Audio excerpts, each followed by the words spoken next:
Bom, eu recebo aqui no estúdio do Link o secretário de Segurança Pública, Coronel Nilton Rodrigues. Coronel, primeiro eu gostaria de agradecer a presença do senhor. Sei que hoje é um dia complicado. Muito obrigada. À disposição. Coronel, desde o início, a polícia teve muito critério em divulgar informações, em divulgar detalhes sobre esse caso. Exatamente pela complexidade? Pela responsabilidade que nós temos que ter com o trato com as investigações. A polícia precisa do seu tempo para trabalhar, para investigar, para fazer as perícias, para produzir os laudos técnicos, científicos. Isso tudo leva muito tempo, né? E nós temos que garantir o bom andamento das investigações. Nós não podemos falar sobre a investigação enquanto ela não for concluída. Se assim a polícia agir, ela vai estar prejudicando o seu próprio trabalho. Então, esses 31 dias que se passaram desde da tragédia até hoje, foi o momento de se trabalhar, foi o momento de se encontrar a verdade. Aí sim, após termos encontrado a verdade, é o momento de chamarmos a imprensa, né, através da imprensa, conversar com toda a sociedade capixaba para dar contas do que aconteceu. E foi isso que aconteceu hoje, né? A Polícia Civil está de parabéns, evidenciou-se na Polícia Civil a sua capacidade técnica, a sua capacidade profissional, a perícia criminal da Polícia Civil altamente qualificada, do Corpo de Bombeiros também, a perícia de incêndio do Corpo de Bombeiros altamente qualificada. Os nossos peritos possuem curso no exterior, né? Então, a Polícia Civil do Espírito Santo, eu não tenho receio de falar, é uma das melhores, se não for a melhor do Brasil. Nós conseguimos elucidar um caso complexo, porque é um caso complexo. O local do crime, um local de difícil trabalho, né? Estava todo incendiado. A nossa perícia conseguiu detectar todas as provas necessárias e o caso está elucidado. Eu sei que nós já dissemos na reportagem, mas eu gostaria de frisar isso nessa conversa com o senhor. Não existem, então, dúvidas de que o pastor Jorge Alves estuprou, agrediu e queimou essas crianças? Não existe dúvida alguma. Os laudos periciais produzidos, as investigações, elas são esclarecedoras e elas são inegáveis, né? Através do laudo pericial foi encontrado vestígios de sêmen no orifício anal das duas crianças. Através da perícia foi encontrado vestígios de sangue em 3 cômodos da casa. Através da perícia... Sangue das crianças. Das crianças. Através da perícia de incêndio foi detectado que o ponto agudo, o ponto do incêndio onde produziu mais calor, era justamente onde estavam as crianças, né? Foi detectado pela perícia que as crianças morreram não por terem se asfixiado, mas sim pelo poder do fogo, da chama, e morreram rapidamente, né? Então está tudo muito comprovado nos autos, não existe dúvida nenhuma que as crianças foram vítimas de violência sexual, que elas foram agredidas até desacordarem e que elas foram mortas pelo incêndio provocado por esse monstro.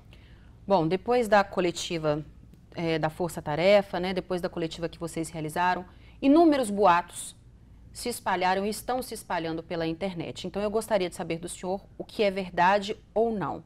Qual é a situação da mãe dessas crianças? Não foi encontrado nenhum tipo de envolvimento, não há envolvimento da mãe das crianças nesse caso. É bom deixar isso claríssimo. Que se deixa muito claro.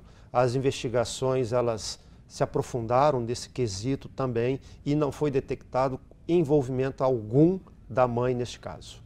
Um outro boato também, coronel, que se espalhou pela internet é que teria sido pedido mais uma vez, né?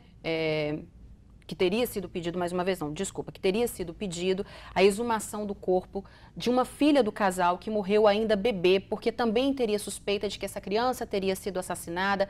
Essa história é real? Não, não é real. Nós estamos ainda, né, focados totalmente no caso específico, no caso concreto, que ocorreu há 31 dias atrás. Não foi pedido nenhum tipo de exame neste bebê. Coronel, a gente percebeu pelo semblante de vocês durante a coletiva, pelas falas, que apesar da experiência que vocês têm, apesar do contato que vocês têm com a violência do dia a dia, esse foi um caso que realmente mexeu com todo mundo. Com todos, porque ninguém pode imaginar que um pai é capaz de uma atrocidade como essa. É inimaginável. Por isso nós ficamos extremamente chocados, revoltados, né, com tamanha crueldade. Mexeu com todos, não só comigo, mas com o delegado-geral da Polícia Civil, com os peritos, com os delegados, mas nós nos mantivemos firmes nas apurações e estamos trazendo resultado para a sociedade. O senhor chegou a falar durante a entrevista coletiva, um dos trechos da fala do senhor, que esse caso poderia ser comparado com o caso da menina Araceli, né? O choque que causou na sociedade capixaba é o mesmo, né? Sim, é o mesmo, é tão pavorante como o caso da Araceli e talvez pior, porque quem praticou isso foi o próprio pai, foi o responsável pelas crianças. Aquele que era para tomar conta das crianças foi autor desse crime horrível.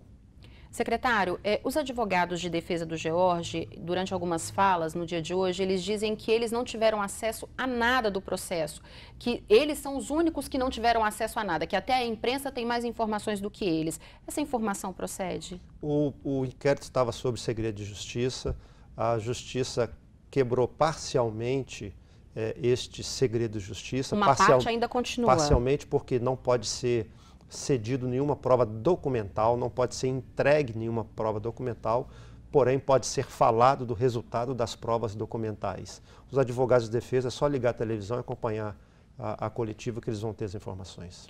Bom, o pastor já está preso, a justiça prorrogou a prisão dele por mais 30 dias, né? Mas o que vocês esperam agora? Que eu acho que é o mesmo que a sociedade capixaba espera, é que ele vá a júri popular? Sem dúvida, o inquérito será encaminhado ao Ministério Público, ao Poder Judiciário, para que ele possa ser julgado e que a justiça seja feita, né? Nós só destacamos aqui a importância dos nossos códigos penais, códigos de processos penais serem atualizados pelo Congresso Nacional. Quem faz isso são os deputados federais, são os senadores. A polícia não faz isso, o Poder Judiciário não faz isso, o Ministério não faz isso.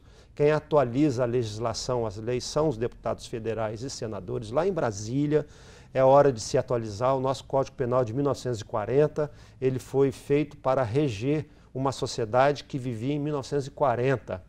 Nós estamos em 2018, a nossa sociedade mudou, as coisas evoluíram e a nossa legislação não. A nossa legislação é frouxa. Esse indivíduo, por exemplo, esse louco, deve ser condenado aí a 150 anos de cadeia, porém ele não vai cumprir nem 30. Infelizmente, né? Essa é a nossa realidade. Essa é a nossa realidade, porque vem a progressão de pena, vem abatimento de pena, e ele não vai cumprir nem 30 anos de cadeia. Isso é um absurdo, porque um indivíduo desse não pode sair da cadeia nunca, né? Então as nossas leis elas devem ser atualizadas.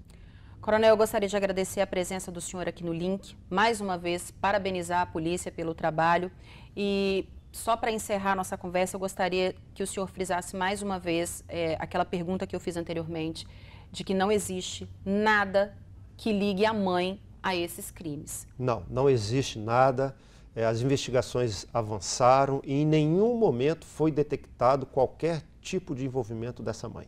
Eu acho importante a gente falar sobre isso, Coronel, porque nesse momento tem muita gente julgando a mãe, né? E não é hora para isso. Não é hora para isso. É hora agora de deixar isso nas mãos da justiça e orar muito, se apegar a Deus por essas crianças. Coronel, mais uma vez, muito obrigada pela participação do senhor aqui no Link. Obrigado.